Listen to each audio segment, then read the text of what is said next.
Interesting people saying interesting things, and it begins yesterday on Pat McAfee's show. Shams was on, and he was sort of teasing what he expects to be a spectacular NBA offseason.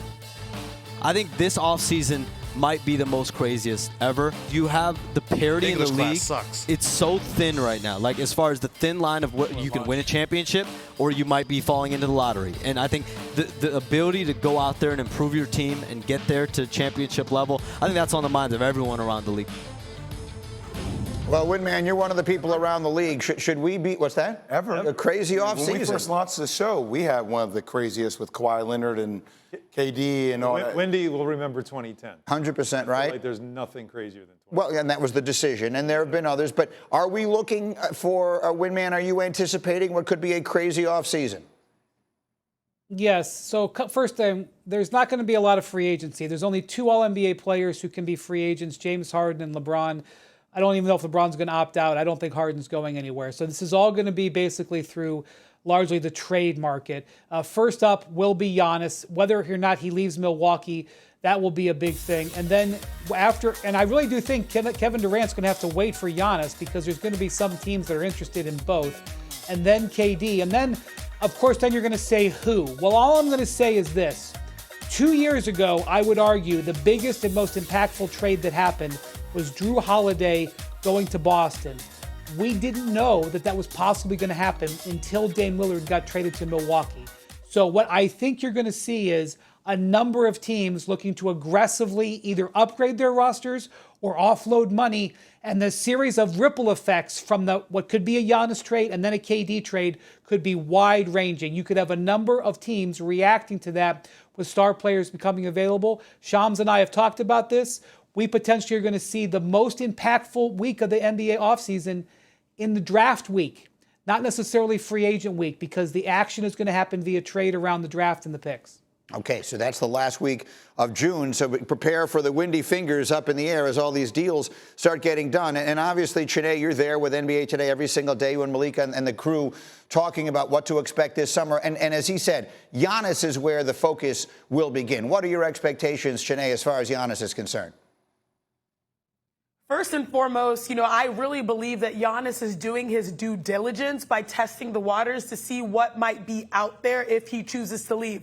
Because right now, what I've heard, behind the scenes is that this guy is loyal. He loves Milwaukee. He loves being a guy that has built up, literally winning almost every award in Milwaukee. But if he does choose to go, now I'm looking at circumstances that, as Shams said, someone that is on the precipice of winning a championship, a contender. I know we're in the middle of the playoffs, teams like in Texas, even Golden State. I talk about my Houston Rockets. People mentioned the Spurs. I don't even know if New York would take, let me be clear. 29 teams will take a look at Giannis Antetokounmpo. Mm-hmm. But the fact is that this is going to be an offseason where the game can be changed from star players even trickling down. All I'm going to say is when you live in Greece and you go to Greece for the entire offseason, pretty nice. Mm-hmm. When you decide to take vacations with your family to both New York and San Francisco and just walk around town, I find that interesting. Just looking to see how life is to live in these different cities. Do it, I'm not saying it means do it, but why would he do that? Two random locations to go away. Why is Giannis? Very interesting. Why would he do very that? Strange vacation. Very unusual vacation plans. No one goes to New York for vacation, except everyone in the world. But Giannis to the Knicks. Who says no? I think the big question that you find if the Knicks lose Game 5. Yes, if the Knicks get knocked out, we're going to hear a lot of Giannis talk. You're going to hear a lot of, can we win this way with Karl Anthony Towns? Do we have enough assets? Now, look, I don't know what they have to trade for it, but do you take a swing? I'd much rather have Giannis and Jalen Brunson than Jalen Brunson and Karl Anthony Towns if you could pull it off. That would need to take a guy like Giannis saying, I want to be in New York, find a way to make it happen. I'll answer your question. The Bucks will say no. Because the Knicks, what do they have to offer? They'd have to get a third team involved. They have very limited picks to offer. They have contracts that could match. They have high-level players, but is that what the Bucks are looking for? Or are they either looking for again, the Anthony Davis, Luka Doncic kind of thing where I'm getting a superstar, or are they looking to completely blow it up and reset the franchise?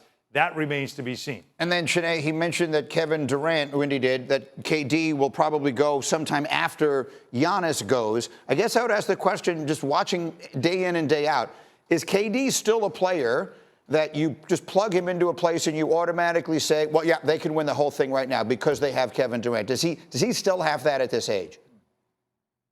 I say yes, but also it has to be in a unique role. Because I know a lot of people, and I'm going through the lens of my personal experience with Houston, looking at the vantage there, they have a really good young core, and they want a piece that can continue to win, not just for 1 year, but the foreseeable future. Being in his mid-30s to late, 30s, I think that sort of affects the timeline. So if he's asked to do less, but he's still that generational talent, that is a circumstance that I think is advantageous to Kevin Durant. Kevin Durant's a guy that you would put on a team, like you said, that is right there, right? That needs the offense, but is right there because it is the smaller window because of his age. He's 36. He'll be 37 before next season begins. Windy, give us a final word there on Kevin Durant's future. Yeah, I think Durant is not a player you build around at this point. He's the piece that is the final piece, not that you build around. And the Suns are in a tough situation because they don't control their draft, so they need quality pieces back. Both Milwaukee and Phoenix, my final word here, these are not teams that are looking to go through a 3-year rebuild. They don't control their drafts. On the other side of these trades, they need to still be competitive.